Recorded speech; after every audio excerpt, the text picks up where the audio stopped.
Yes, sir. Yes, sir. Yes, sir. We back at it. Right. We back at it. Another week, another special guest. Man, y'all gonna Indeed. love this episode for sure. Yes, sir. Man. Yeah. I'm missing my Lakers for this, man. So, you got to make it worth it. Who they playing? The Timberwolves. The Timberwolves? I mean, you know what? Anthony Edwards, you know what I mean? You know, that's the young phenom, you know what I mean? He's the face of the NBA, whether he accepts it or not. Yeah, I think he's third in the league in scoring or something like that right now. He killing? Oh, okay. He killing. We'll see. Hey, man, don't forget to clock in. Like, comment, subscribe, hit that notification bell. Here we go. Bingo. Great Pharaoh. The gift of Troy is a fabulous fabric from the land of the five rivers.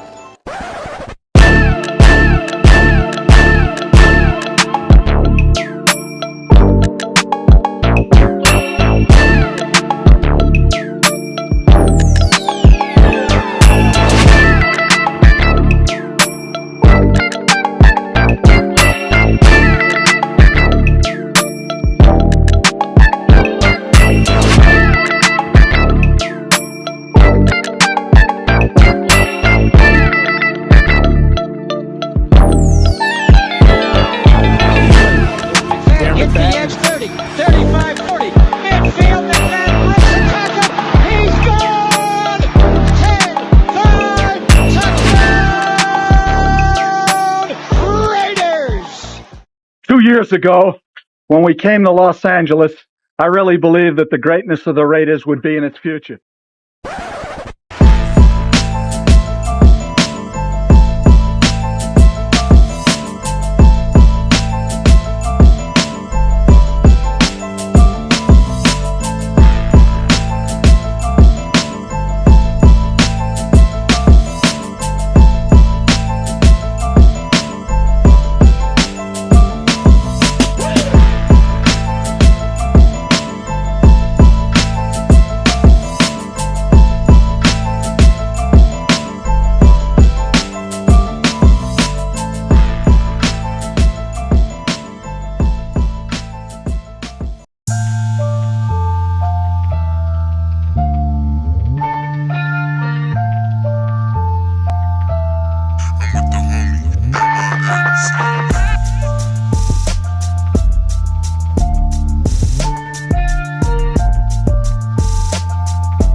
We back for another edition of Around the Shield, man. And we got a special guest, man. We got Turf, Ultimate Raider Fan 32 in the building, man. We got to salute him real quick. Appreciate you coming through, man. Hey, man, what's going on, man? How you been? Appreciate y'all for having me, bro. I've been great, man. I was excited to do this. We got some hot topics, man. There's a lot going on in Raider Nation world, on and off the field, right? So I'm ready to get into it. Yeah, man. Hey, also don't forget to clock in, hit that like button, hit that subscribe button, hit that notification bell. Also, man, if you haven't subscribed to Ultimate Raider Fan 32, what are you doing? Make sure to head over. My mods in the chat. Make sure to post the links. and head over there and subscribe, man. It's really that easy, man. There you go, man. It's a celebration for sure. But yeah, man. Hey, let's not waste any time. Let's get into the latest and greatest with the Raiders. Obviously, off season is it's been underway, and right now, man, the whole conversation right now has been Matthew Stafford to the Raiders. Like literally, that's been the conversation this entire week. We started on the 50-50 show earlier this week, and as the weeks went on, we just kept hearing like, see, I don't know I think I'm becoming like it might be because of Severe. Severe is kind of rubbing off. I'm becoming a little bit of pessimist, or maybe it's because. Maybe it's because of the Raiders kind of like always just being the Raiders as of late. Like they, the losing and the just we thought Ben Johnson was coming to the Raiders. So I'm not like, I don't want to believe the hype until I really see it. I mean, at this point, because after the agent of Ben Johnson came out on a podcast of all things to say that we pretty much use the Raiders for negotiation.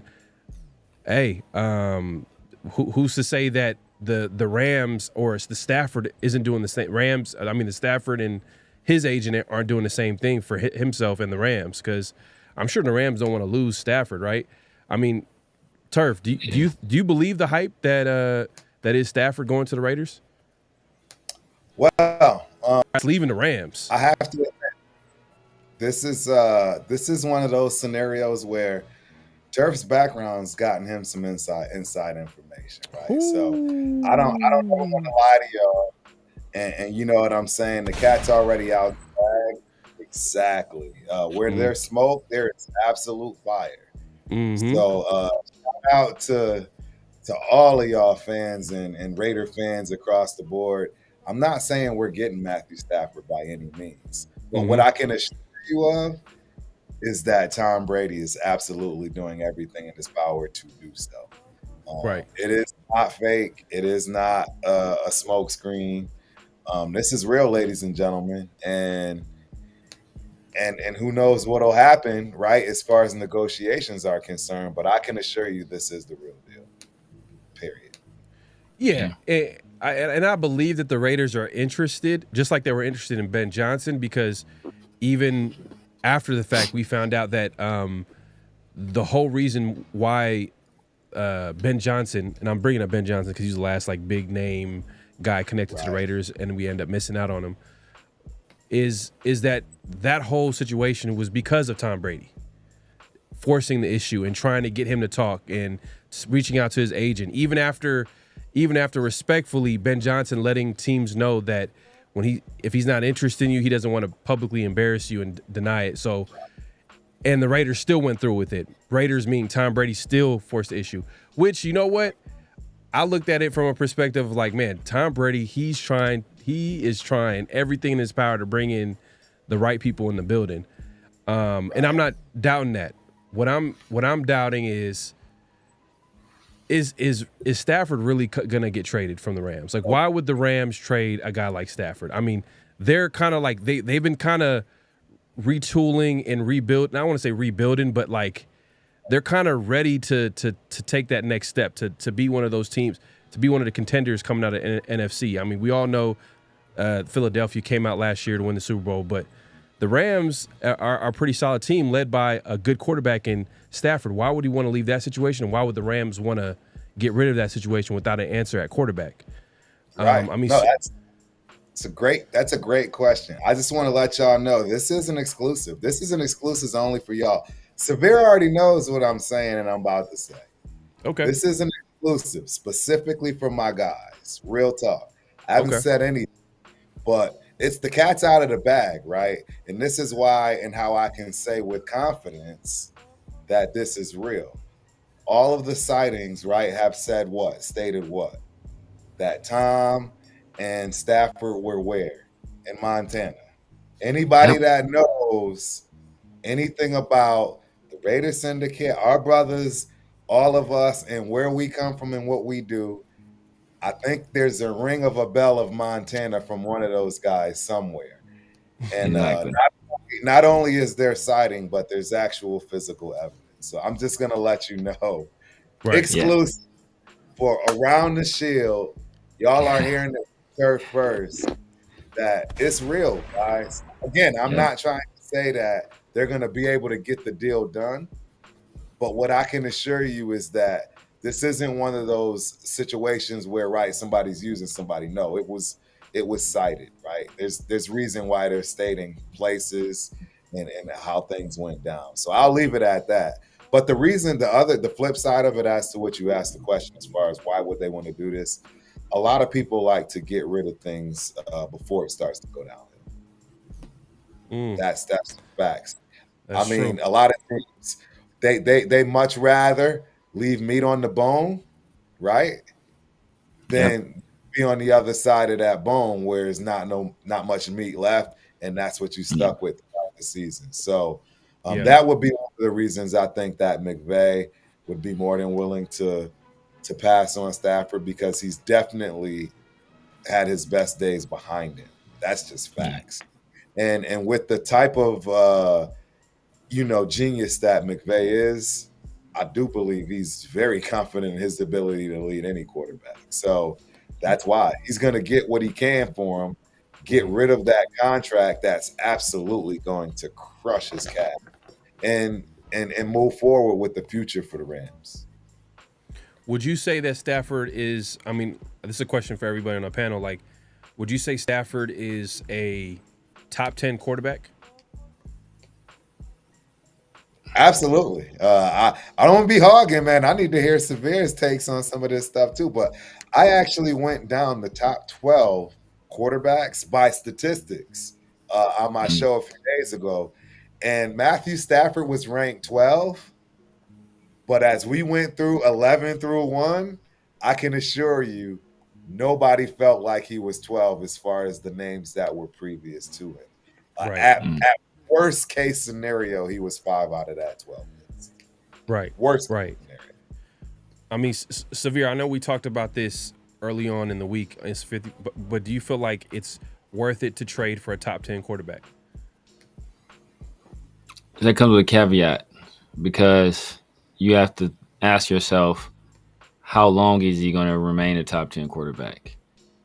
And I think that is the big question, because we saw this year, right? This team started out of the gate struggling, right? They struggled, mightily scoring against us.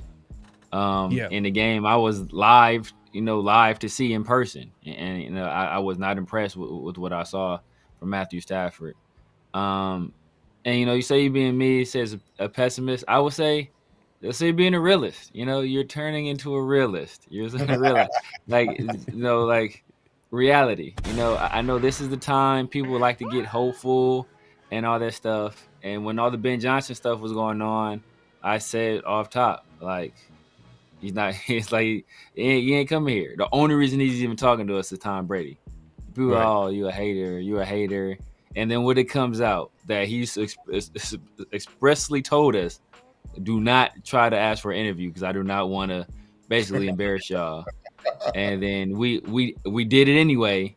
And the only reason he even spoke to us was out of respect for Tom Brady. And it's even worse than you said, right? You said the agent was using us for leverage.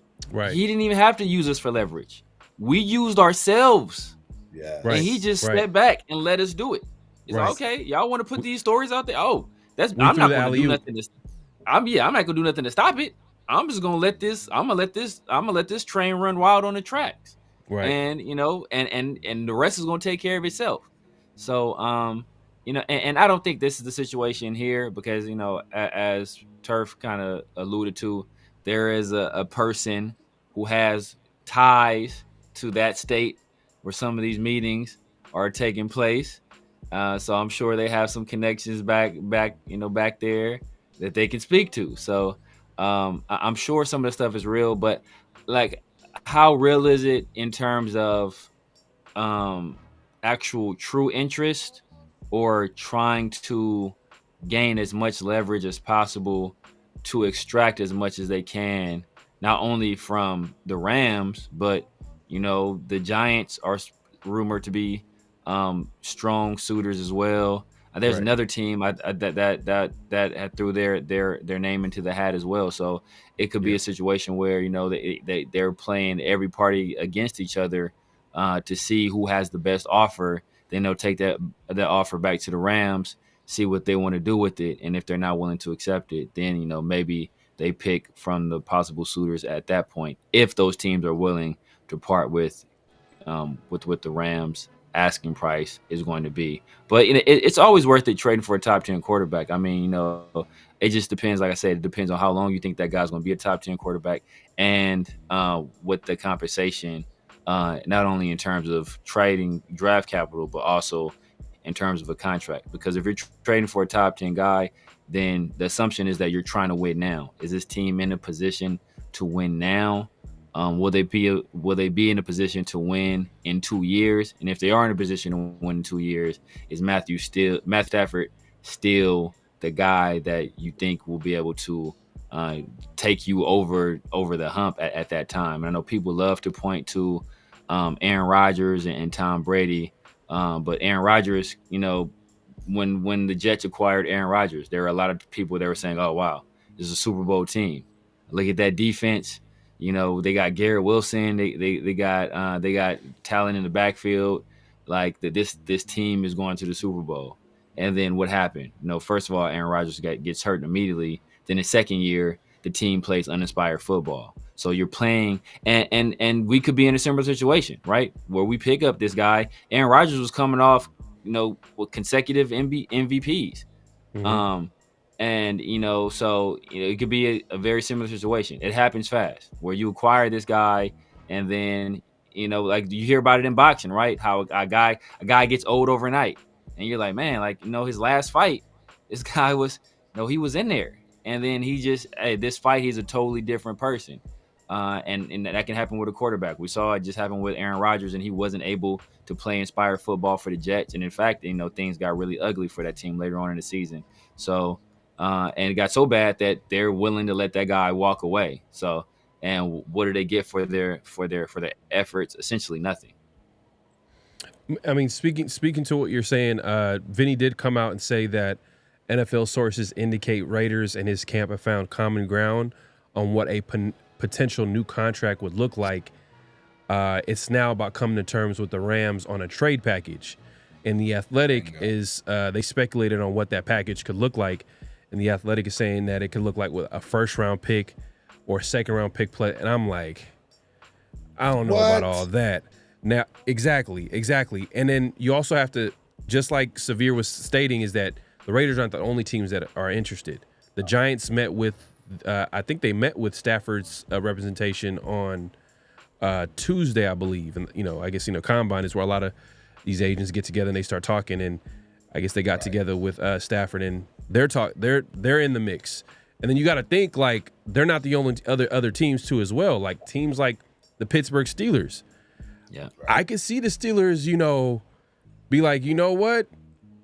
We'll throw in that first round pick. That will make a lot more sense. Y'all are Laker fans, right? Right. Well, I mean, I grew up a Laker fan, but at this point, I'm casual. Right? Yeah. Well, it's the exact opposite, right? You have your Laker haters, right? They are furious. Why are they furious? Because the Mavericks did exactly the opposite of what the Rams are doing, and it was not understandable to anyone on planet Earth as to why you wouldn't shop your guy for the best offer. That's what the Rams are doing right now, unlike the Mavs, right? They could have clearly got a better package if they shopped that deal, but they didn't. It's kind of weird how I got some of those ties and stuff. No, right? No, it's crazy. Or and the other side to it too is Turf is connected. Right. And the other side to it too is Stafford could talk because he was given permission. He was given permission to talk to these teams. So the other thing is that he can go talk to these teams, come back with what an offer from a team would look like with a contract, and the Rams be like, oh, we could do that. We agree to that. We agree to those terms. Absolutely. So basically letting the market set his value. So Bingo. he might have probably came into the contract negotiation. Stafford and his agent might have came in there like, oh, we should be getting 60, 70 mil a year and yada yada yada. But then he goes and starts talking to these teams. In reality, it becomes like a little less than 50 mil or maybe right at 50 mil. And then the Rams like, you know what, that makes sense for the next couple years, next couple seasons. I don't know. But hey, like I said, I believe it when I see it. I wouldn't give up a first and a second. I don't think the Raiders are in no position to give up a first and a second. So my honest question, who is the Rams' backup? It's not Jimmy Garoppolo that they're looking. I mean, maybe as a bridge guy, right? Maybe they think we can use Jimmy as a bridge, for who they're targeting. But that's where my brain is at. With a genius like McVay, there's no way he's even entertaining this unless he's already got one in the chamber. Right? You know what I'm saying? Is it in this draft? Is it already on the team? Is it somebody? There's something we're missing. We're missing. I think in my opinion, if they get what they want, let's say a first round pick, then they'll probably end up drafting a quarterback. He'll do that. A young QB and McVay, he's gonna be like, hey, just come in here and just do what I say, and everything will take care of itself because they have pieces on that offense. You know what I mean? They got it. And on got the a running back. They got, you know what I mean? It's a young. When I said they rebuilt that team, you know what I mean? This is a completely different team than what it was when they won the Super Bowl a few years ago. You know what I mean? Led by Aaron Donald. Obviously, Stafford was part of that team, but now Kupp is pretty much. He's not officially gone, but he's going to be on his way out. He's pretty much gone, and now it looks like possibly maybe Stafford is gone. But they got a nice little. They're making a run. So I don't. Hey, you know what? Look. The Rams, they know what they're doing over there. Yeah, they know what they're doing. They got it going on, and they know what they're doing, man. There's nobody here, anyone that watches football that thought they'd even be remotely close to where they are based on mortgaging the farm to get to where they got for that Super Bowl. We all thought they won't be back for another decade now. You know what I'm saying? They're at the bottom. Yeah. And McVay got them both ready. Yeah. They're ready, bro. Yeah. And maybe that's the blueprint, man. You got to be aggressive. Yeah. I mean, that's pretty much they were aggressive and Severe. It sounds like you want to chime in, but go ahead. Yeah, you have to.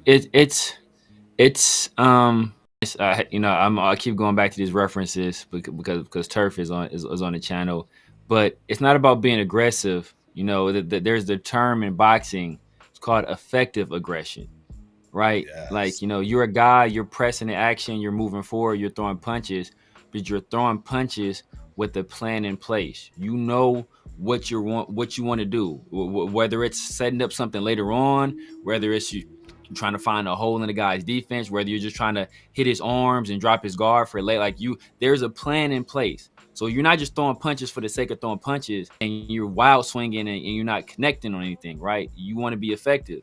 And the Rams have been a team that, they knew where they're at. They were very close. They were on the cusp of winning a championship. So they went all in.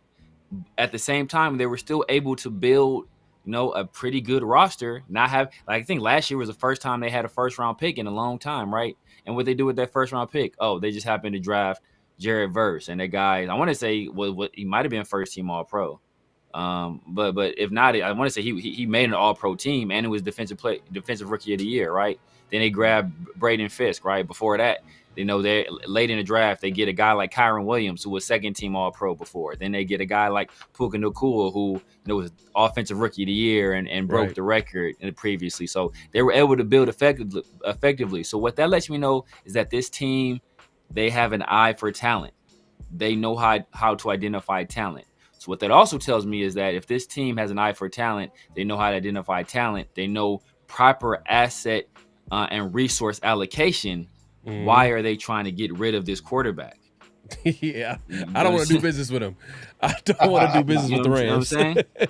You understand what I'm saying? Like Yeah. this is not a historically dumb team. They don't make historically dumb decisions.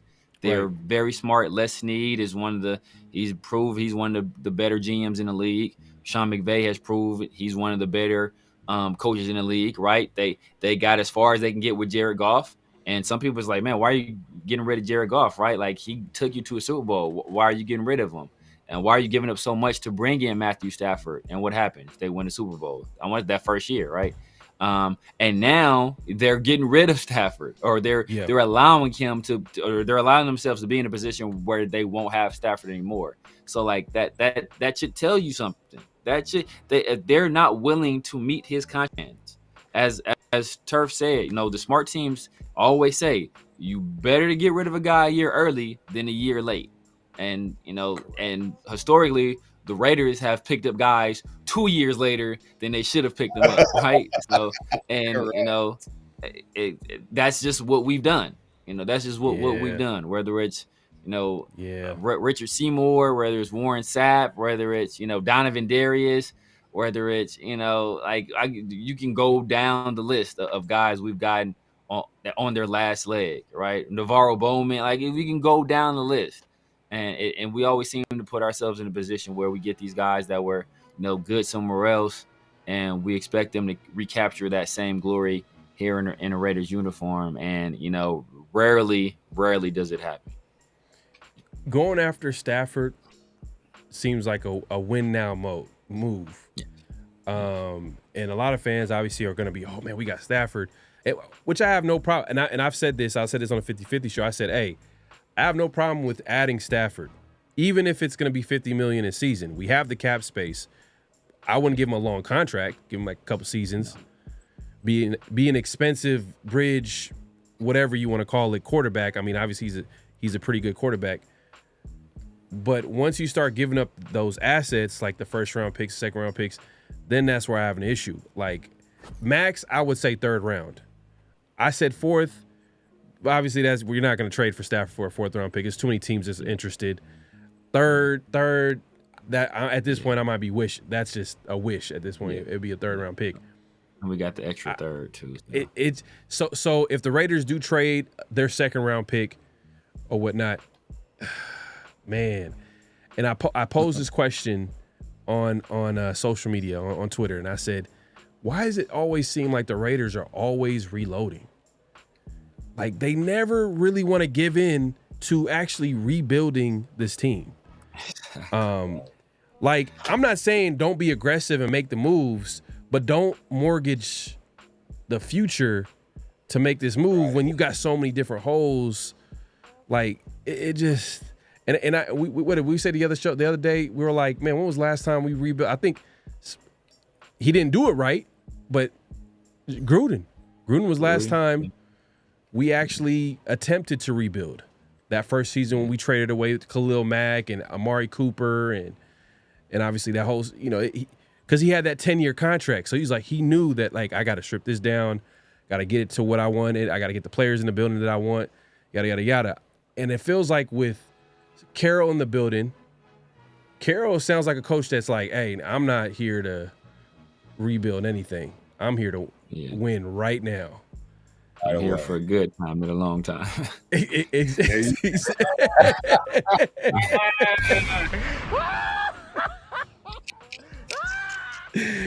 Oh, that's funny. I mean, how you feel about that, Turf? I mean, do you feel like the Raiders are going for a win now? Like, does it feel like they're trying to win now, reload, rather than rebuild? I do, but I'm definitely from the show me state, and my optimism has absolutely out the window from that respect. Mm-hmm. And I believe we will be very, very fortunate to be an 8-win team this year, no matter what they do. And I would be ecstatic with that. I would be very happy. I would think that's a much more improved team than where we were. And it's a stepping stone. But there's a lot. You just don't get rid of 20 years of dysfunction overnight. I'm sorry. I just don't see how that happens. Right. Maybe we might, get struck by lightning once or twice, get into the playoffs, right? Maybe make a run and it look good and be considered that Cinderella team that, almost did it. But that following year, I would expect us to fall back in line to the consistencies we've had, which is none. So, Right. it's going to take some time to be consistently a winner. Right. No, I agree. But just moving along, man. I know we've been talking about this for a minute, but the combine is underway. And during the taping of the show, I think today was the D-line and linebackers. And then so you said the kickers? The kickers getting tested today, man. Like they at the count. They got the invite. Yeah. I mean, they part of the team too, man. I'm over here roasting, man. But I mean, if I could get paid to kick a football, man, I wouldn't be complaining. Man, they got kickers and long snappers got hella jobs, man. You a kicker or a long snapper, bro? You got a good job. Man, how much do kickers get paid? That's actually a good question. Like on average, like millions. They get millions. Yeah, they get millions. Yeah. Daniel Carson probably getting like 4 or 5. I want to say. Yeah. Specialist, man. He's one of the top. Yeah. Right. He's our best player. He's literally our best player. Yeah. Daniel Carson signed a 4-year, $18 million contract. Yeah. With a $4 million with 10 million guaranteed. Man's getting paid. See, like that's why I said average, because that's probably like the upper. He's probably getting paid like he's probably top 3 at his position as far as contracts at his positions. You know what I mean? But that being said, I mean, Turf, like the combine is underway. Obviously, there's going to be other positions that are going to be tested this week. Who are you looking forward to see getting tested this weekend? Because a lot of the top guys, and I actually we probably could chime in on that too as well. Like they're kind of passing on the combine. They're like, you know what? Just watch my film. That's all you got to do. You know what I mean? Or show up to my pro day. How do you feel about that? And also chime in on who you want to see this weekend. Right. For some, I think it's smart, and for some, I think it's foolish. And just to give an example, the kid from UT, University of Texas, the wide receiver, Bond. He's easily a first-round pick if he's not hurt and plays the whole season and produces, right? Which we all know is going to be the case. But he didn't. So for him to skip anything and not shine in all drills anytime he gets a chance, I think it's hurting his stock. It's not going to hurt him if he goes out there and runs what people expect. But if he goes out there and does better than what people expect, I think he guarantees himself a first-round draft pick. Now, flip side of it, your Cam Wards, your Shedeur Sanders, I think it makes absolutely zero sense to do anything because you have no chance to do better than what you currently are at. There is no, Cam ran a 4.5 40 as opposed to a 4.6. That makes it better. Doesn't. He can't improve where he is right now. So that would hurt him to do it, hence why it's very smart to say, I'm good. You know what I mean? Right. So that's where I'm at with it from those examples. And that's where you have to see where you fit as a player. Yeah. And I know Shedeur is out there. He's not going to be doing all the physical testing, but I know he's out there talking to teams. Is Cam Ward, is he going to be participating in anything, or is he also I heard no. He's passing on? I heard no. He's not even throw? Nope, pro day. Yeah. They'll do it pro day, which obviously makes sense. It's private, right? They don't. At least I'm pretty sure it's private. I don't think they show pro days. Unless sometimes you give permission. Yeah, you know what I'm saying. That's what I mean. That's a deal. Yeah. I have no idea how that works. I'll actually find that out. I'll find out the logistics on that. But yeah, I think it's very smart for those guys that really they're at their ceiling. That's the easiest way to put it. When you're at your ceiling without doing anything, and all you can do is hurt yourself by doing something, don't do it, and vice versa. If you're at the bottom, meaning you were injured, right? You didn't get a chance to shine like you wanted to, or people are still heavily doubting you, and you have the ability to stop. One player that comes to mind that I can't wait to see run this 4.7 40 is Scatterbo. Cam Scatterbo. Everybody's so high on this kid. I mean, again, I'm not against him by any means. You I said don't 4.7 40. I don't think he's terrible, but He's yeah, slow. unless he finds a way to do some miracles, or I don't even. There's no steroid that's getting him 2/10 off of his time Right. within a Exactly. month. So I think he's going to look exactly like what he is, and it's not going to be Yeah. impressive. And how much does Scatterbo weigh? He's a Mm. hog, like 220, 30 He's hog. he's a big back. And I don't think his game translates to the NFL today. He's like that old school bruising running back, and that just doesn't fly in the league like that anymore. You know what I mean? He's 5'11", 215. how big is that? 215. 5'11", He's a big 215. kid. He's 215. But last I saw, it was like a 4.67. Yeah. That's what I saw. And we know how it goes. See, we know how college does. College, if you're 6 feet, they're gonna say you 6'2". If you 215, they're gonna say you 225, right? In the NFL, it's the exact opposite. If you 6 feet, man, he like 5'11" and 3/4.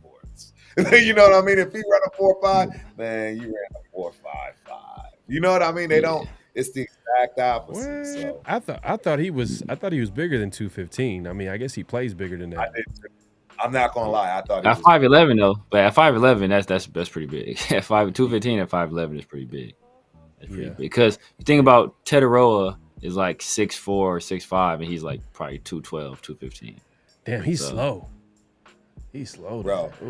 I thought he was at like 230, 240 or something like that. That's why he was moving out that way. But I guess, damn. All right. Scatterbull ran a 4.6, 240. I'm telling you, it's gonna be a miracle if he cracks 4.7. Yeah, man, it's a miracle, man. Whew, and this coming from a former running back, y'all. This guy he knows the position. Bro, those 40 times, bro, they don't play in the NFL, and that's why I'm saying, if I'll put it to you this way, if he can even get that 4.62, I give him props, because the NFL does not play. That is one thing I absolutely do know. They don't play.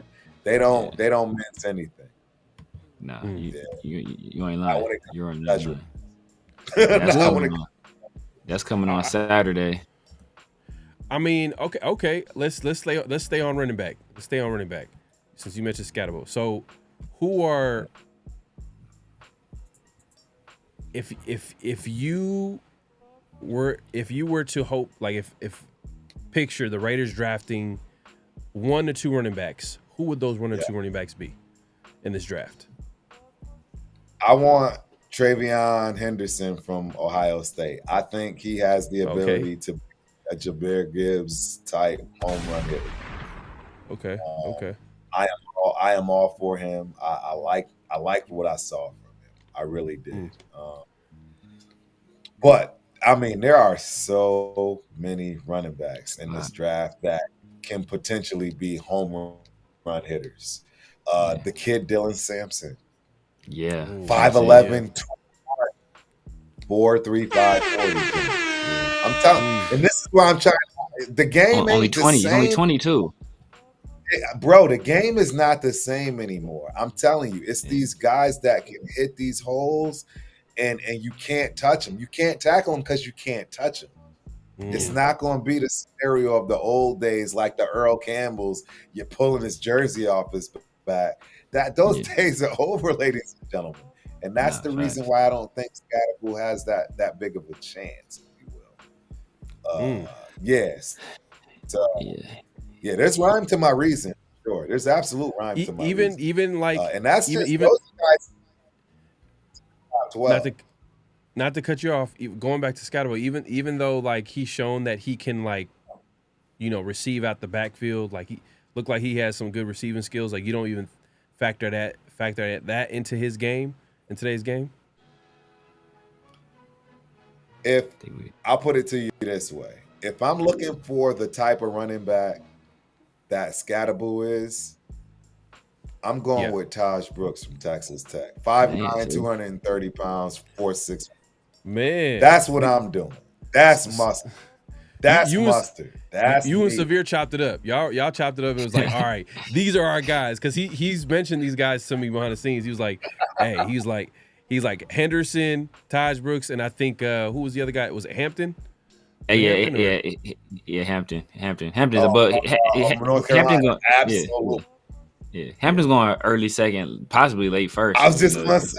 If a team gets their druthers, if they feeling like, I can see Pittsburgh like, hey, you know what? Yeah, Let's do it. Let's do it. They don't give up that first round, right? Yep. I can see Pittsburgh doing it. So, yeah, man, it's a bet like Dylan Sampson, like I said, man. I was fortunate to see Who, Hampton? Yeah, I was fortunate to see this man up close in person. Yeah, against Minnesota last year. That I was at game, literally in the front row. He's a monster. He's a monster. Yeah. He's a monster. Yeah, man. He's a monster. He's a big kid too. Yeah. Too. Because I'm telling y'all right now, Minnesota's a joke, bro. Minnesota is on the come up. I'm telling you right now, Minnesota's about to start turning some heads. That head coach that they have will absolutely one day be an NFL head coach. You heard it from me first. Okay. All right, man. Hey, he's throwing the shot for me. Hey, well, let's. They got all kinds of skill positions. You say that again? They got all kinds of skill positions in the draft. I want to say they had like 11 people drafted in the last few years. Minnesota University. Crazy. I knew nothing about this till my daughter got there. Real talk, like Marion Barber is my guy from Minnesota. That's the only running back / person I really kind of thought about ever. Yeah, Marion the Barbarian. That's the only thing I ever thought about ever from Minnesota. But now that I've been around the tradition, et cetera, and what they're doing right now, they were one quarterback away last year from getting in that thing. That's where they was at. All of their skill positions will be in the NFL. All their cornerbacks, their safeties, and their wide receivers and running backs. Every last one of them will be in the NFL. It's crazy. Okay. All right, hey, you heard it here first, man. Hey, turf is man. Hey, look, man. Bullish on the Golden Gophers. Hey, make sure to clock in, hit that like button, hit that subscribe button, hit that notification bell. Man, speaking of running backs, I guess let's segue to Around the Nation.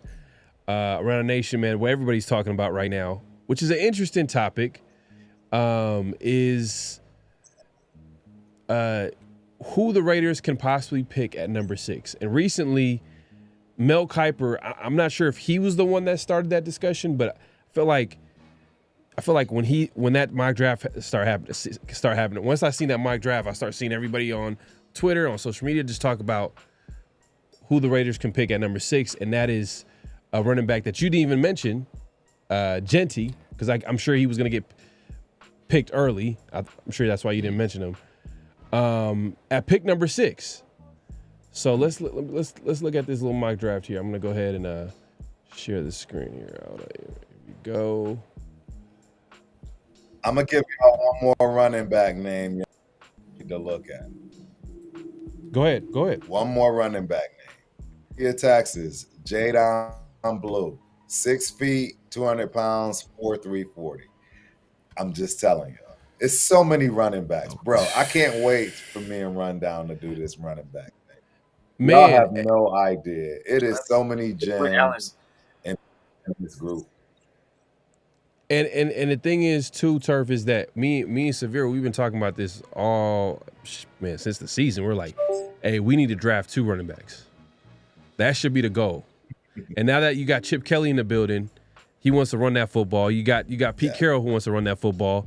I mean, I'm looking at free agency, and free agency running backs ain't looking too good. I mean, there's not really a lot of good options. Maybe they trade for a guy, possibly. I don't know. Maybe, they're gonna have to draft a couple. It just feels like they're gonna have to draft. It's a perfect time to do that. You know what I mean? So hopefully, like a Thunder and Lightning, maybe get. I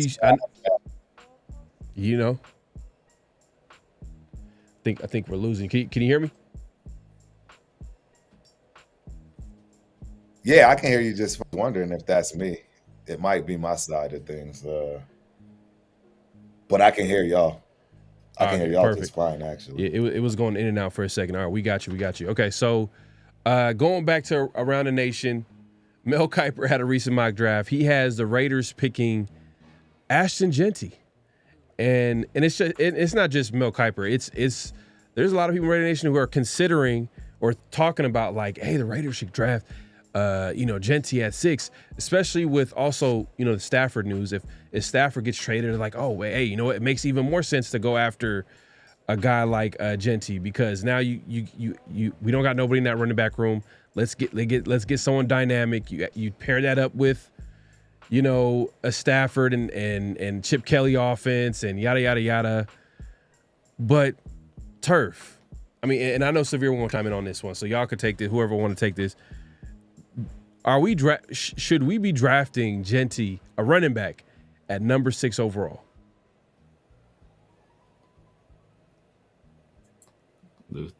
Absolutely not. Absolutely not. It would be disastrous. Yes. It's so, yeah, I'm gonna, this is one piece I'll say, and hey, Severe, you take it away, but y'all can mock my way. There's a lot of jewels I've dropped tonight already. This one y'all can take to the bank. This is gonna be the best running back draft of all time.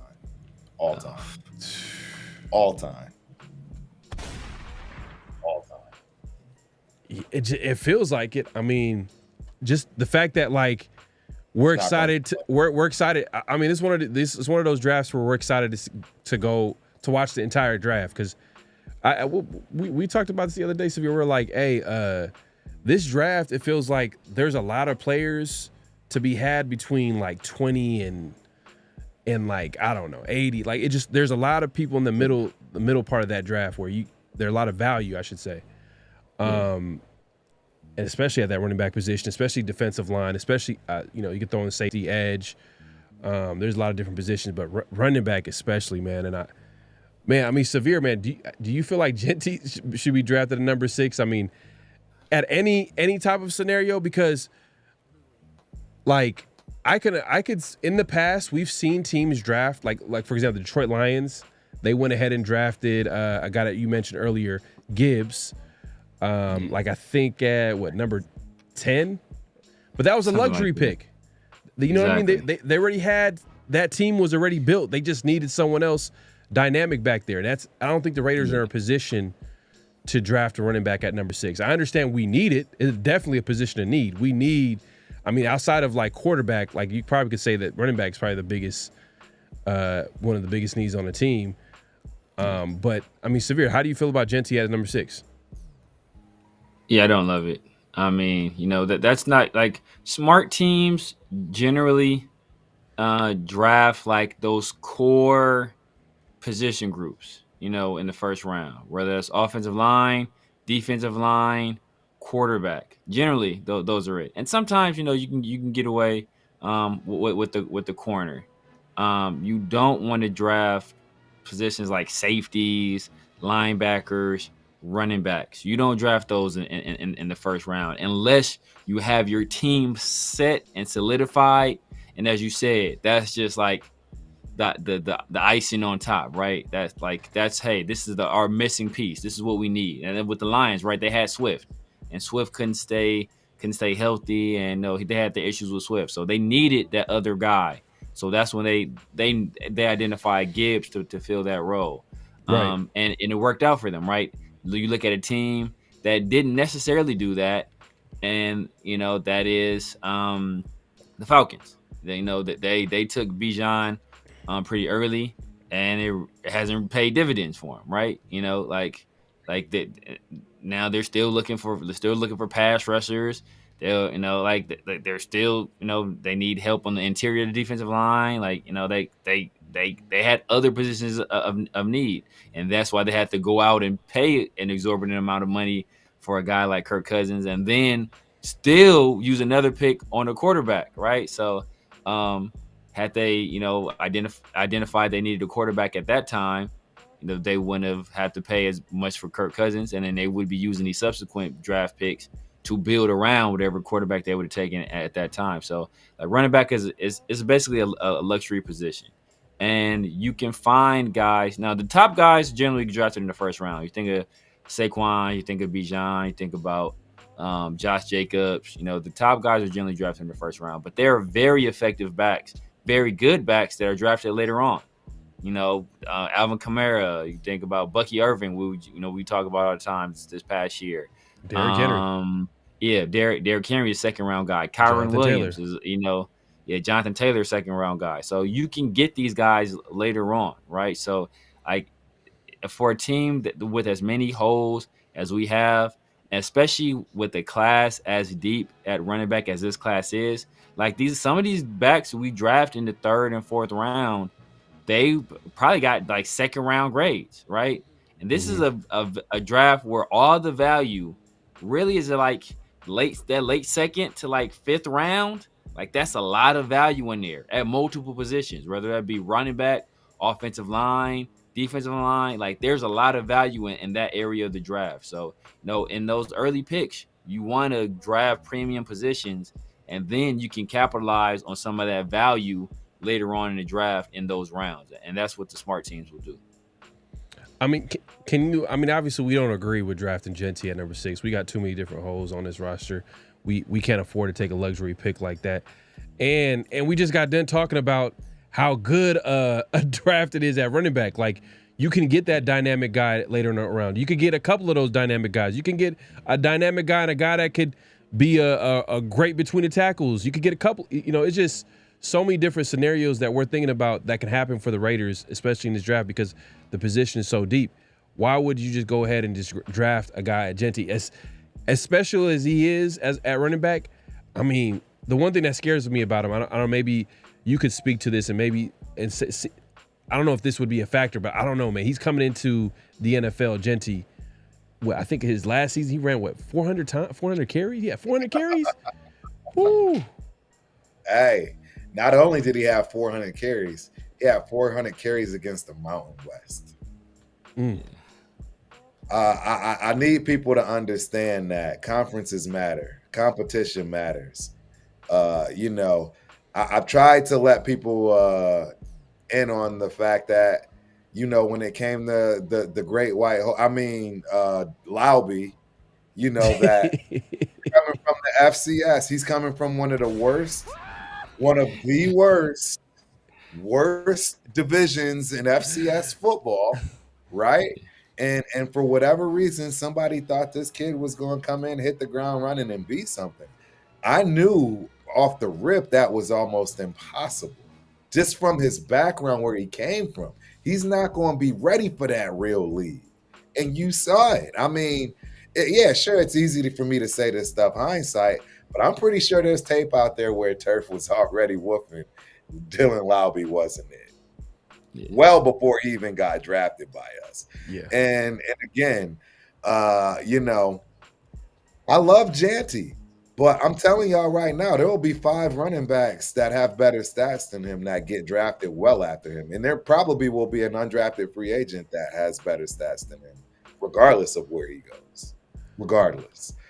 He's not the most talented running back. He's not the most gifted athletic running back in this draft. And in fact, I don't even know if he would be top 5. I mean, he's 5'9", 210, 15 pounds, and runs a 4.40. I know 10 guys on this list that run sub 4.3s. Hey, going back to what you said about Dylan Laube is off topic, but it's crazy just looking back at last offseason how the Raiders didn't get a quarterback, and think about it. They went with Eichenberg. Is he going to make the team next year? Is he going to be on the roster? It's a whole different regime. Dylan Laube, is he going to make the roster next year? I would be shocked. Honestly, I would be shocked. Right. Yeah, I know how I feel about it. I would be shocked if he makes the team. And it's crazy to think the Raiders, they needed to add to that quarterback room, not yesterday, not tomorrow, but today, last offseason. Yeah. And they didn't even think to add a quarterback in the 6th round. Just at least add some young talent to that room to add more competition. They really went into the season Man, I keep bringing it up, but it's crazy to think that they really went into the season with Aiden O'Connell and Gardner Minshew, without even adding, a young talent at quarterback. But hopefully they don't make the same mistake twice. It looks like this offseason they're being pretty aggressive in trying to get their guy by any means. They're not even playing around. Like they're looking at the Staffords of the world. I'm hoping they don't look at Darnold. I want Darnold to be the consolation prize. Did you hear the report? Did you hear the report? There's a report that came out that the Raiders, their interest in Darnold basically has significantly cooled, and they're kind of like, oh man, like, you know what? So I don't know how true that is. Like I said, this is silly season, so it could be one of the situations where we're not interested in him at all. We don't want him. While the whole time they were like working on a deal. Type of thing. So you never know. You know what they say. Believe none of what you hear and half of what you see. Like it's usually this time of the year, it's that kind of situation. So teams are going to be putting stuff out there. You want to throw teams off the scent. They want to leave a trail of breadcrumbs in the wrong direction. Like this is that time of the year to do that. So it's the art of war. The misdirection is in full effect. So. You never really know, but man, like it's crazy to think, just talking about Lobby and Eichenberg, that like last offseason, all you heard was like, man, Eichenberg, that guy looking like a guy. Dylan Lowby, he's looking like a guy, and neither one of them did a damn thing, not a damn thing. So it's crazy. Well, we got the offseason hype be real, man. The offseason hype will have you thinking these dudes is about to be be Pro Bowlers. Yeah. Bro, Dylan Lowby was no Danny Woodhead. Now, if you would have asked me about Danny Woodhead when he came out of D3 from Cauldron State, I want to say, you would have saw me say that's the real deal, because he was the real deal. Yeah, Danny Woodhead was the real deal. Yeah, and I don't want to write off a player, but it does say it kind of says a lot that the Raiders had a tough season on offense, running the football. The running back room was injured, depleted, and Dylan Lobby couldn't get no run. No confidence in it. No trust. Chris Collier signed off the street getting more run than Dylan Lobby. Man, it's crazy. It's crazy to think about. But man. But let's move it along, man. Hey, man, another conversation that happened. I want to say conversation, but there was a report earlier in the week about the Raiders pretty much interested in trading up to the number 1 pick. I mean, it's kind of dry. It's kind of cooled down because obviously with the Stafford, news and all that type of stuff. So we got to wait that out and see if that officially goes down. But if it doesn't, there is a possibility that they might trade up to get their guy. Who knows? And we're going to do a little mock draft. We're going to see what it would look like trading up to number 1 pick. And then let's say if a quarterback drops and they're there at number 4 and we trade up to number 4. So we'll look at 2 scenarios and see what that looks like. So I'm going to go ahead and put this here on the screen. Hold on 1 second here. Yes, sir. Make sure you guys clock in. Make sure y'all like, comment, and subscribe. And if you haven't done so already, I know we said it earlier in the show, but make sure you head over to Mr. Special Effects down there, to Turf, man, and he hit my guy up. He hit my guy up, man. Turf be having the special effects. You be having the sound effects. You be having Turf. Stuff goes crazy over there, man. Stuff goes crazy. That's dope, man. Hold on 1 second. I'll put this together.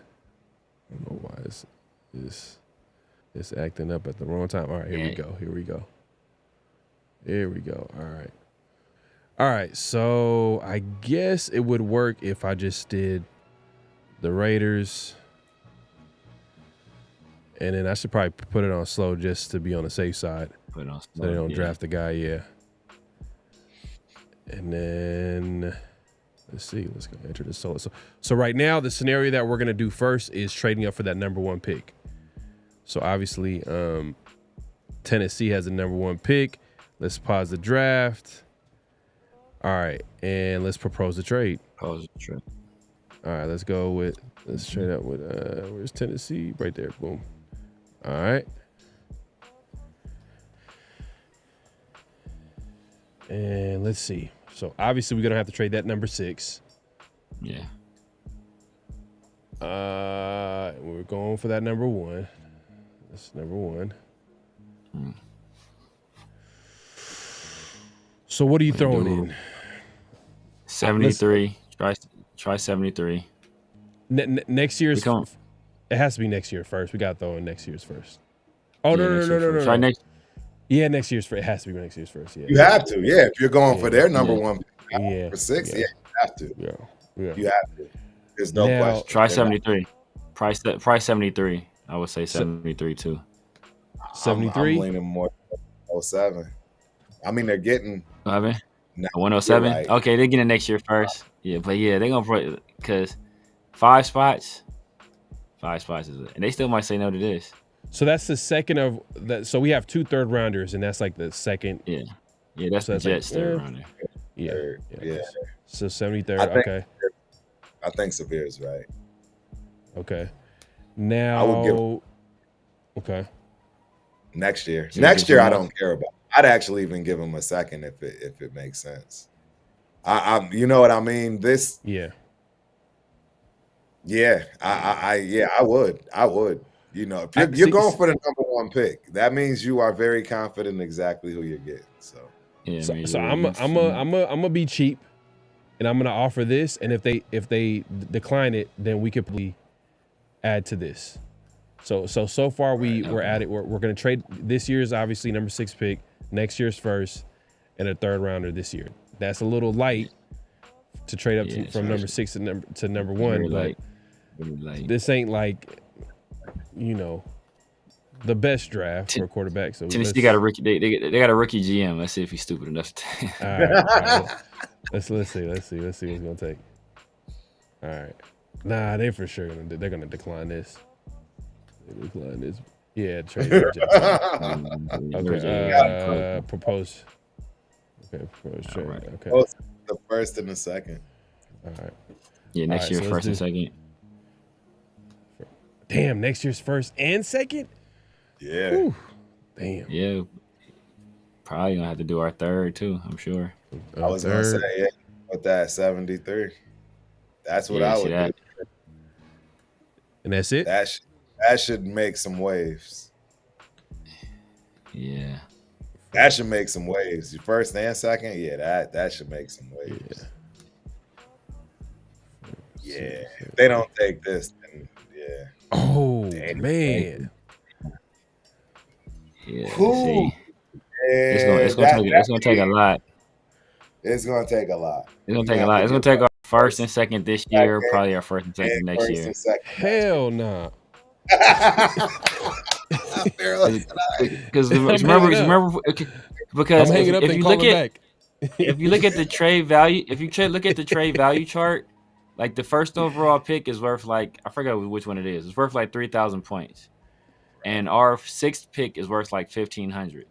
So I think our entire draft is only worth like 3,000 and something points. So we'd have to trade like for us to trade for the number 1 overall pick and not including next year's first, we'd have to trade our entire draft. That's how much value the number 1 overall pick has. That's why I tell people like draft position is so valuable. That's why those meaningless games we were winning wasn't worth it. Would you trade away a player? Ah, damn, it's not going to give you an option for a player. Damn. It's not give you an option. That's going to give you an option. Yeah. But Michael Mayer is one that would immediately come to mind. Bill Lobby. Man, exactly right. Now, and I like Michael Mayer, but in terms of the guy that has actual value that we can kind of we can part ways with. He's a guy that has value that we can part ways with. Still fairly young. He's a guy that was high on a lot of people's draft boards. I think Callahan is a guy that I think he. That's a guy that really comes to mind in terms of trade value as a player.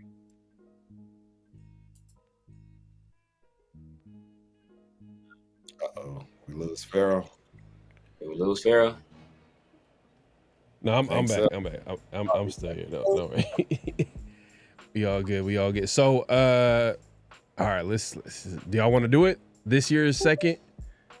Then I wouldn't do it. Bro. I wouldn't do the trade. If that's what it's gonna take, I wouldn't even do. But I let's wouldn't just do do it. that. I would not do this. You wouldn't do it. I wouldn't do this. But that being said, just to show what it would take to trade up to number one, let's just see if it's gonna accept. So we're doing number 6, this year's second, next year's first, next year's second, this year's third. You want to add something to guarantee it? Give him a 7th rounder. We'll give him 2026 7th rounder. You know what I mean? Just okay. Just to sweeten the pot. Just the sweeten pot. Yeah. Whew. Bro, if they don't take this, it's just they just aren't. They're going for who they want. Damn. Yeah. Wow. It's gonna take a lot. It's just a lot to move it up. don't make sense, man. bro. It don't make sense. It just don't make sense. It's gonna take a lot. So for everybody that's like, oh, the Raiders should trade up for number one, they look what it's gonna take. Yeah. It's not. Look. Tennessee's a rebuilding team too. They about to get every little bit. So while we're doing this, I got a question for y'all because I believe this is huge. But have you guys heard about Abdul Carter's situation? Yeah, the stress injury in his foot. Are you picking him first? Are you picking him second, third? If he drops to the Raiders, are you picking him 6th? Oh, if he drops, hell yeah. Yeah. Wow. But see, that's that's scary though, because with we dealt with that. I got PTSD. Yeah, that we dealt with that, man. We've dealt with like just taking risk, like you know. But he's not the same. He's not the same prospect as a Tyree though. So it's like exactly. And the thing about it is that it's almost like a Jalen Carter situation where, you know, it wasn't necessarily an injury with Jalen Carter, but Jalen Carter dropped because people had concerns about, you know, off the field issues and stuff like that. So we passed on him. We passed on a guy that was basically the consensus best player in the draft.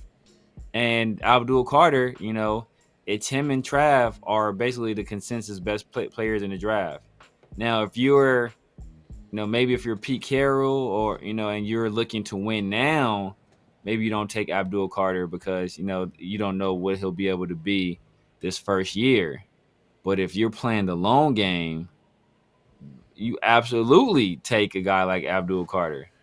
You know, he's being compared to Michael Parsons. Like, you put that on the other side of Max Crosby, and then now you could potentially, depending on what you did in the offseason with Malcolm Kuntz or with Caleb Von Chason, you have that as a potential trade piece. Okay, I can dangle this pass rusher out here to a team that's like, imagine this imagine if this scenario played out last year, right? Where we have Max Crosby and we have Malcolm Kuntz and we have a guy like Abdul Carter, and then Aiden Hutchinson goes down for the Lions. How much are they willing to pay for Malcolm Kuntz at that time? You might be able to get a second round pick out of him for a guy like that, to keep their chances at the Super Bowl alive after they lose their top pass rusher. You know, and it's not like he, you know, pass rushers are a guy that those guys are generally plug and play, so you don't worry about necessarily the chemistry or how they're going to fit in, because, you know, like those guys are mercenaries basically, right? They kind of do their own thing, so you don't have to worry about the necessarily the fit. You can make a move like that. So I mean, I think it's like you don't pass on that kind of talent. I know Spytech says he doesn't like to silo himself off, whether that be draft for need or draft best player available. But if that kind of guy drops to you, you take them. Yeah. And the thing is too, the Raiders and how they're going to address the other side of Max Crosby. Obviously, we're all expecting Max Crosby to be re-signed. Anything could happen, but we're expecting him to get re-signed. But on the other side, Kuntz is a free agent. Chase Young is a free agent. Yeah. Chase Young, we don't know. I've heard some people might say they're speculating that he might get a bigger contract than what we expect him to get. But he had 5 sacks last season. Showed some talent. Showed he's a first rounder. You know, the league loves former first round picks. Yeah. Like they never go away, especially if they still show talent. And then you got Kuntz, who most likely if he gets re-signed, I see him signing like a 1-year deal. You know what I mean? Like just betting on himself, coming back, and then getting that big time deal. Now, if the Raiders are playing chess, I can see what you're saying, Severe. Like draft his replacement, pretty much. You know what I mean? If Abdul Carter's there, they could be like, you know what? Get a guy who's way more talented on a rookie deal. Yeah. You know, and then hey man, that could be a possibility. That could be a possibility, and that's gonna be. That's why I don't want us to trade away. That's why I don't want us to draft a running back at number 6, because it's like it's all about value, man. Like you can't. Yes. There's too many good players at other positions that the Raiders can go after. But going back to the mock draft, man, number 6 first. Let's see here. Let's throw in like man. Throw in next year's. next year's first. Yeah. Because that's a lot of draft capital right there. It's a lot, bro. You better be completely sold on that guy.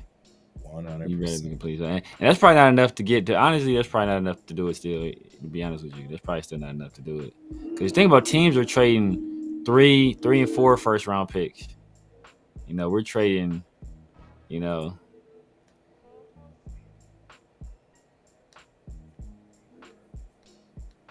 Let's see what they say. 637. Damn. Rejected. Hey, look, we know we probably not gonna be able to do it. Try this. Try trading every single pick in this draft and see what happens. Just this year. Try trading every single one in this draft. And they might say no. They may say no. This is crazy. Don't even give them next year's first. Just try every single one. That should be about 3,000 points. Damn. And they still said no. Damn. We don't want your dusty picks. That's what I'm saying, bro. That's the value, but that's what I was trying to impress upon people when they were worried about their fees, about that brief moment of excitement, beating a team that's not going to the playoffs in the Jaguars, or beating a team that's not going to the playoffs in the Saints. Like, right. What does that do for you now, right? What does that do for you now? Not a damn thing, but hurt you. Like, and that's what we tried to say that to people. Oh, you don't root against the team to win. No, but you don't want to root against your team to win. But sometimes they say you got to take one step backwards to take 2 steps forward. And people aren't willing to make that. People aren't willing to make that sacrifice, right? Like, yeah, it's people aren't willing to make that sacrifice. So those 2 wins, they did absolutely nothing for us. You know, you can't. You know, we're gonna go back. Ain't nobody going back to watch the highlights of that Jaguars game. It's one of the worst games, worst play games ever. Like, you know, didn't no magical moment come out of that game. Oh my goodness, you know, like we remember some of the magical moments of some of the games we won. You know, we think about when we beat the Chiefs in the rain and Latavius Murray, like that. Yeah. That was a moment, right? Yeah. You know, like it's other games we can point to where, hey, you know what? Hey, that was a moment. You know. Yeah. We got the Chiefs on Christmas Day the other year. That was a moment. Hey, what that felt something. But these wins were meaningless, and we knew we were out of it. That's on Mark though. Mark put the pressure on AP, saying that he needed to see something, and AP probably felt like, hey, he needed to win some games to keep his job, and the rest is history. At the end of the day, like. It was a weird situation all the way around. Well, the other thing, and you got to keep in mind, these players are not doing this, man. Are you? I'm asking y'all. Would you have taken any amount of money to tank in a football game? I never would have. Bro, I went through way No. too much to get out there and get my records and get mines first. Oh no. That's just what I put out there. I'm not doing that. You see what I'm saying? Like, that's the number one problem I have with tanking. I'm not doing it. But what the thing is, because people loosely say tanking, but what really I think what people are really trying to say is like, or how it would look like, or how you would execute that is the GM. You know what it is. You know what it is. What are the two words? What are 2 letters? Turf. What are the 2 letters? It's SS, baby. It's Carter Bradley. Exactly. Lace him up. Carter. Right. Ramel Keaton. That had to come from the top going front office, but it's Dylan Lobby. That's what I'm saying. Get some extra stretching in. The GM got to come in and be like, hey, we need to see Dylan Lobby. We need to see Eichenberg. Who's that's what should have happened. Minshew should get reactivated from the injury reserve because we needed to see, him execute some. I didn't think he could play at that point, but Carter Bradley. I want to see what we have in Carter Bradley. I'm messing around, but I'm just saying, like, literally put players in there knowing that, like, you're sacrificing, right now for the future, pretty much. You're evaluating talent, seeing who you want to keep on your roster. Exactly. Who can be maybe not a first or second string guy. Maybe they're a fourth or a third or fourth string guy. Maybe they're core special teamer. Maybe this is someone you're evaluating. Hey, do I want to keep this person on my practice squad or not? Let me see them in real game situations. You're still evaluating talent, but at the same time, we know what the goal is, right? We know what the goal is. We're building toward the future, and that's in securing draft position as well as evaluating young talent. You're doing you're like a bird in the hands of a tuna, but you're doing both. At that point, you're doing both things. And so for a team that was in our position, that's what you should be doing.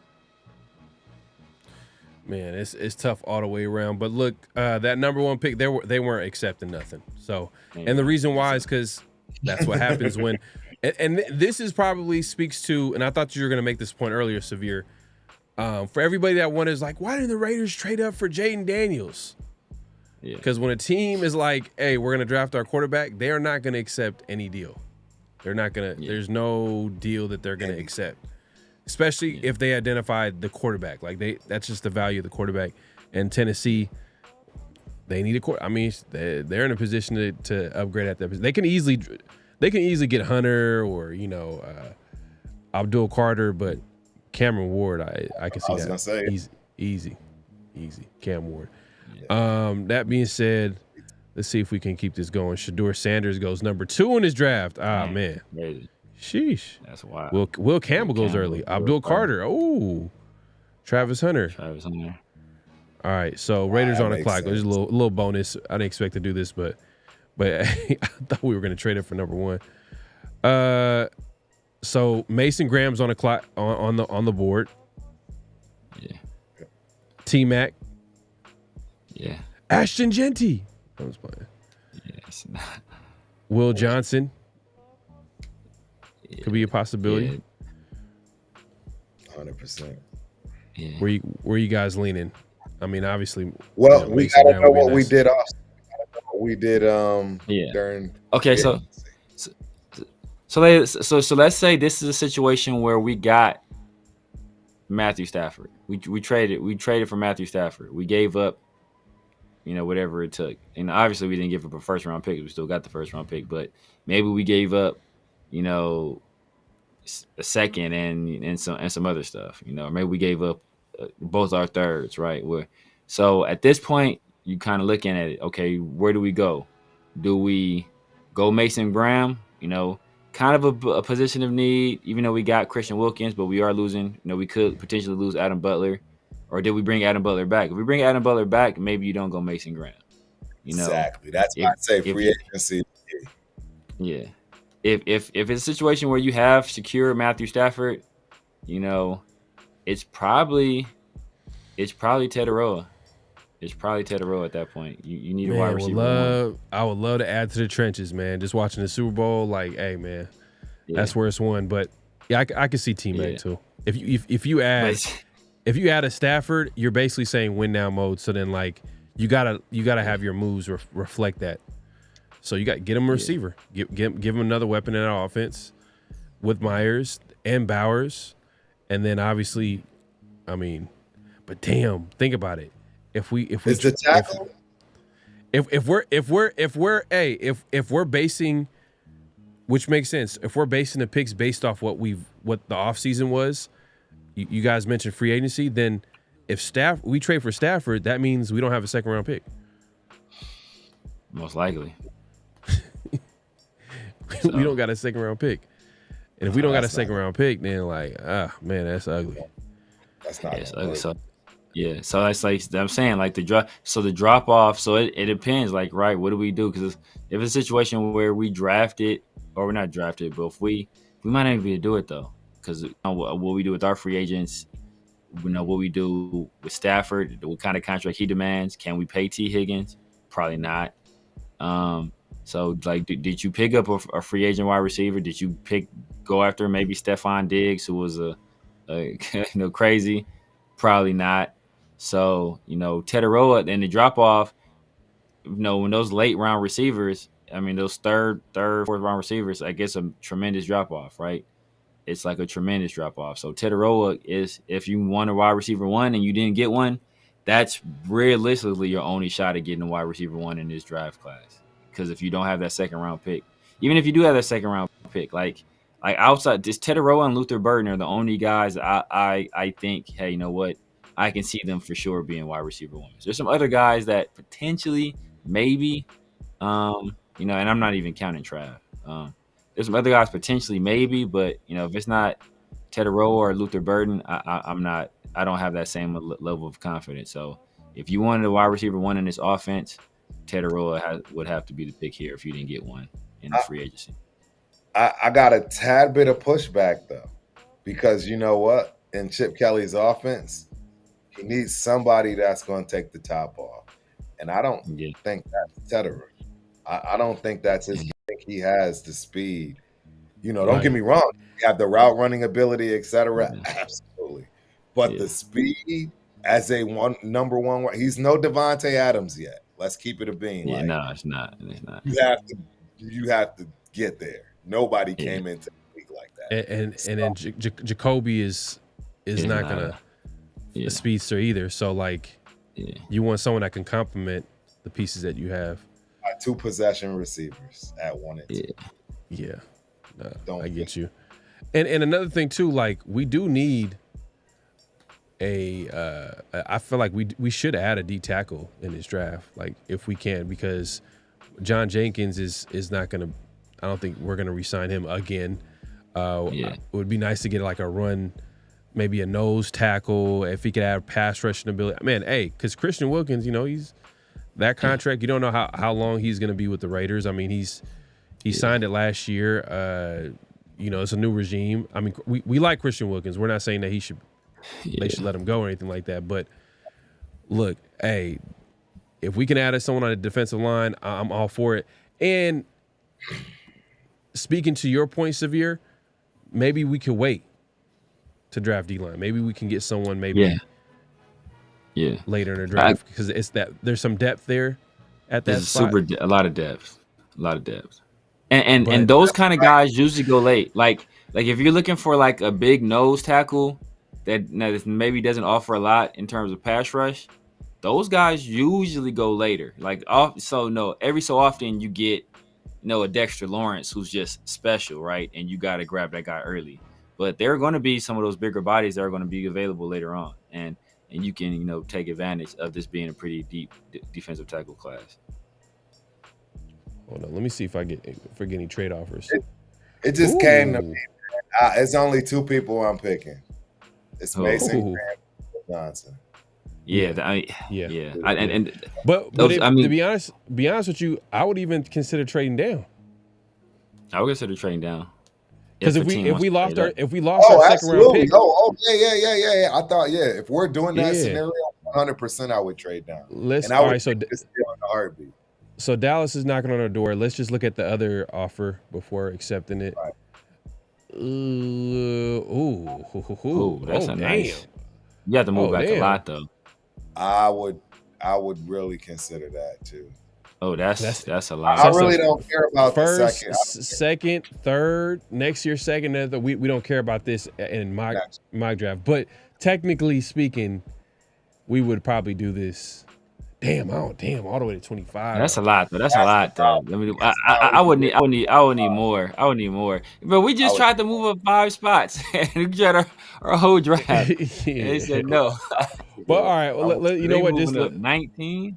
Let's keep it simple. We dropped a 12 second round pick, and I think that's probably like a 6. 6 or 4. Oh no, right. Yeah, I'm way off. No, I think it's like 6th or 5th or something like that. Yes, so I'll go ahead and accept it. Ashton Genty. They got the algorithm set on this one. The Cowboys know they getting Ashton Genty. Yeah, that's because he's a hometown kid. So. Will Johnson got drafted by the Panthers at 8. Oh, we might get lucky. Thanks. We might get lucky. Man, we did. We can get Teteroa. I would take him here. I would take him at that point. I'm taking Teteroa. So before we draft, okay. So there's this one offer. He's not even getting the first back for that one. Fraser's on smoking some crack. Nah, I ain't doing that either. I'm not doing any of those trades. All right, we reject. Okay. So T-Mac is still on the board. I think Teteroa will be the pick.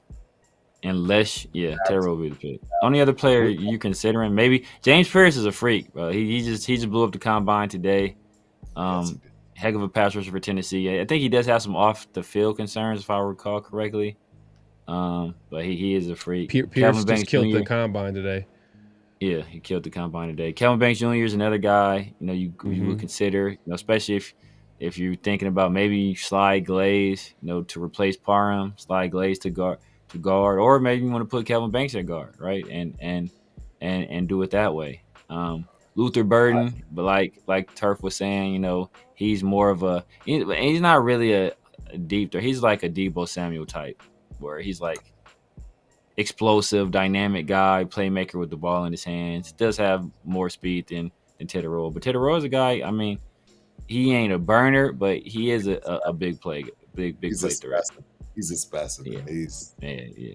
He's at this point right now. I'm going Teteroa. Randy Moss, right? He's 6'5". When's the last time you seen a 6'5" wide receiver? Yes, exactly. Not a good one for it's been a bit. Exactly. Yeah. Hey man, we got our second round pick back, so you know what? Yeah. We might have to get T-Mac, and then maybe we draft a speedster, maybe another speedster. And that's great value, right? Yeah. You getting who they say themselves is the 6th best player in this draft. You're getting at 12. At 12, right? Yeah. That's value. Yeah, that's a great value. And you recoup your Matthew Stafford. Yeah, look, people in the chat right now are saying, "See, this is why you trade for Matthew Stafford, because you could always trade back in the draft. Right. That's why you trade for him." Oh, girl, are you here? I can hear it right now. You trade for Stafford, and you just trade back 5 times and get right. Well, let's go ahead and just draft T-Mac. Let's see how it shakes out after that. Kelvin Banks went right after that. They got Warren going to the Coast. Like every time I do this, I feel like Warren is going to the Coast. Old boy kind of sad. Mo Alley Cox, he kind of sad. Javon Revel was nice. Do they not got the other Texas corner not up there? I like him. He should be. The other Texas corner, I forget his name. He cold though. James Pierce went late. Dang. He's that dude right there. He's gonna blow up the combine. Nick Emery, that dude he's gonna blow up the combine when he goes. I think cornerbacks go. Well, he would have went today probably because of DBs. I think DBs and tight ends go today. So he would have been going to it's going to be tomorrow for us, but today is the day of the show. So that guy probably put on a show. He's an athletic freak. Yep.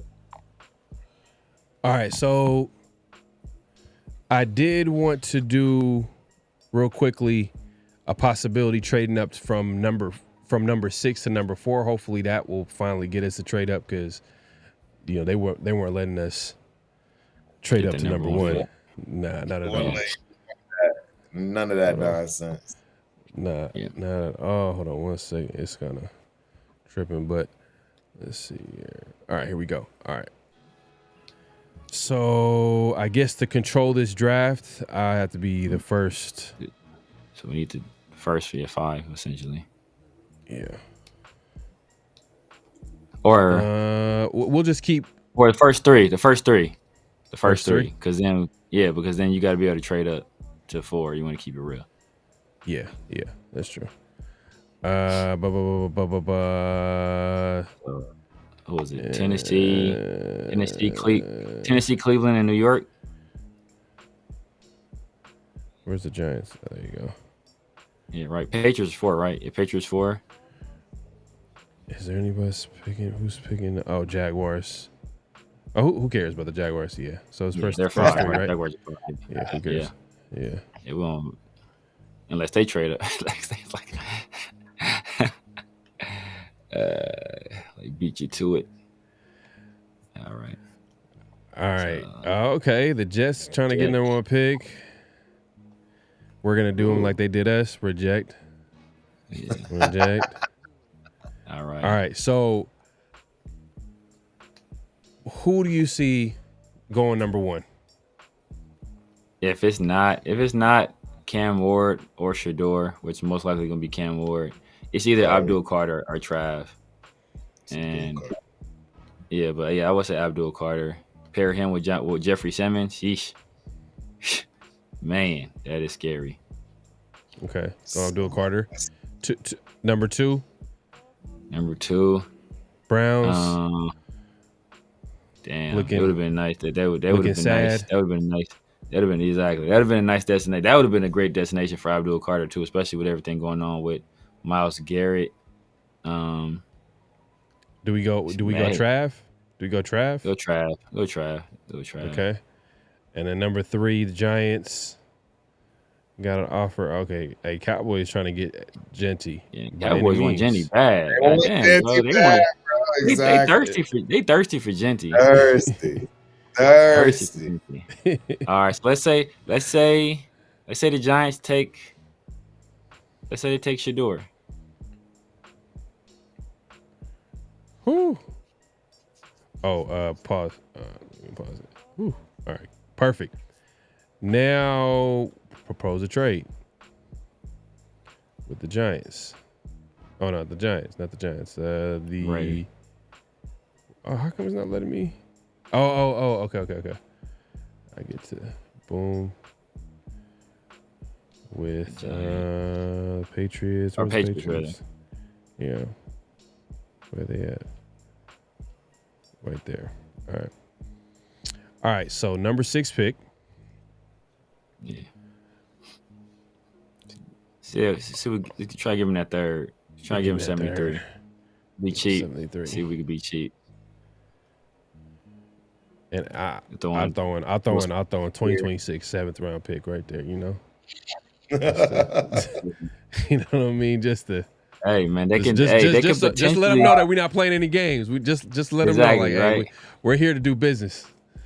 You never know. Ed Reed could have another cousin in the draft that they want to take. All right. So number 6 pick for 73. Pick number 4. Damn. Rejected. Wow. All right, let's try and give him next year's. Let's give him first, 3rd, next year's 3rd. Buzzing.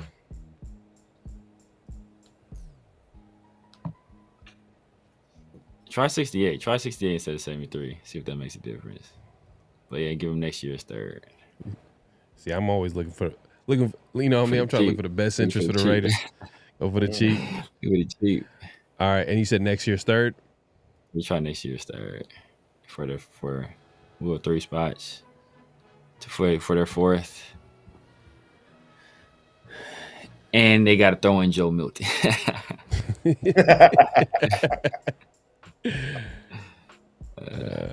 Propose. Wow. Dang. Damn, That's crazy. See, this is that. What's crazy is that's a sad ass trades they be trying to give us. They be trying to give us these same trades. man. I'm telling you, we be our standards is too low. We gotta raise our standards a little bit. 68. All right, I'm 82. 82. Yeah, they playing hardball, bro. Way too much. They must really want. Damn, but they already got old boy. What's his name from Alabama? The D tackle that was Alabama. I forget his name. Christian Barmore. They got Christian Barmore at D tackle. So, I mean, do they need another D tackle? Do they want? They sure don't want Cam Ward. They may want Teteroa to give him a weapon. Damn. Hey, dog. They not playing with these trades. All right, man. This is tough. If you haven't already, make sure to clock in, hit that like button, hit that subscribe button. We are trying our best to trade up, man. Look, this is how hard it is. Yeah, we're so going against a similar. Yeah, man. What are we thinking here? All right, so we got 6, number 4. We're doing 68. Let's try both. Let's try both thirds. You try both thirds already? Oh no, I did. This year's third and next year's third, but damn, no, I don't want to do both thirds though. But you may have to. That's ugly. I need to keep one of my thirds. Come on, man. That's just. Let's do this. Damn, man. God. Like Pharaoh trying to be cheap. Man. Look. I don't want to do it. That's what I'm saying. I low-key don't want to do it. We just got done talking about Dylan Sampson and all these running backs, and exactly. We don't got these picks to pick them. Like it's gonna be some cold D tackles in the third round. It's gonna be some cold running backs for sure in the third round. Like depending on what we do in the second, maybe we want to take a flyer on Will Howard. That would be like a third round. So let's do this.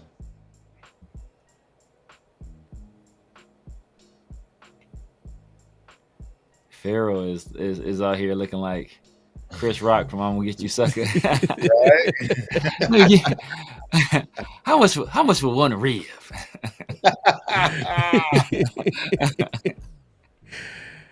I mean, look. So I have this year's third. I think this is a 5th or a 6th. Yeah. Next year's third, and a 4th. Yeah. You want to keep adding to this? Yeah, we could try that. They probably gonna say no though. I'm telling you, it's gonna take both thirds this year at least. It's gonna take both thirds this year. Take off, put it that third. Take off the third. Take off the third next year. Put the third this year. Take off and you put it there. And they still might say no. Oh, they take it. They took it. Damn. Oh. It's Cam Ward. That's the cost of doing business. But the reality, I think they're being. Nah, bro. But why it costs that much? And I talked about this before, right? When the Texans were doing what they did in the draft, they had a higher grade. This is what the sources say. That it could be true or not. They actually had a higher grade, just pure grade, on Will Anderson. But they took C.J. Stroud because they knew had they taken Will Anderson first, the price to go up and get a quarterback is infinitely higher than the price to go up and get any other player. So you take the quarterback, and then if you want to will and deal, if there's no other quarterbacks there on the draft board, then it looks a little bit differently. So that's why they did it in the order they did it.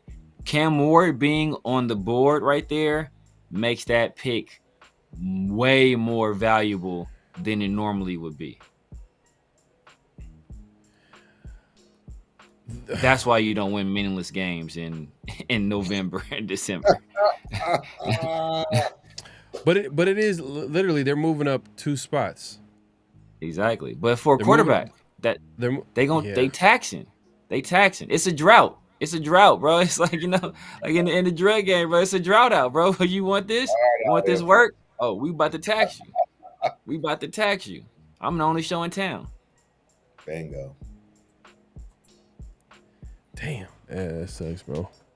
But hey, that's what it's gonna take, man, to get Cam Ward if he's on the board at number 4. So he's definitely gonna be the pick.